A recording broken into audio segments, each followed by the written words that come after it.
Welcome to Study Loop. So let's consider the three basic types of solids and what makes them up and what holds them together. So here I have the three basic types of solids written out. We have molecular solids, ionic solids, and atomic solids. And what we want to know is what are the things that make up these solids and what are the forces that hold them together. So as the name implies, in molecular solids, they are made up of molecules. Ionic solids are made up of ions. In this case, I'll break this up into cations and anions. And atomic solids are made up of individual atoms. Generally, we're talking about a single ion material. So you can think about this in terms of carbon. So a diamond is entirely carbon. And you can also think about this in terms of metals. So generally, like a pure piece of iron is just going to have iron inside of it, for example.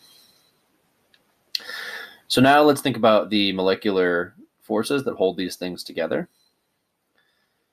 Molecular solids are held together by intermolecular forces. So we're going to be talking about mainly dispersion forces. But we can also be talking about dipole forces, dipole, as well as hydrogen bonds.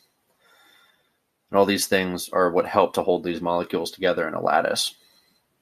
Ionic solids, again, as the name implies, are held together by ionic bonds. So in this case, the positive charge from the cation is attracted to the negative charge of the anion, and that holds them together inside their lattice. For atomic solids, it really depends on what type of solid it is. So if you're talking about a non-metal solid, they're generally held together by weak dispersion forces. Or if you're talking about a metallic, like a metal, they're going to be held together by metallic bonds. So that's specific to metals. And then if we think about the carbon example that I gave, that one's actually going to be a covalent lattice. So all of those carbon molecules are going, or the carbon atoms are going to be held together specifically by covalent bonds.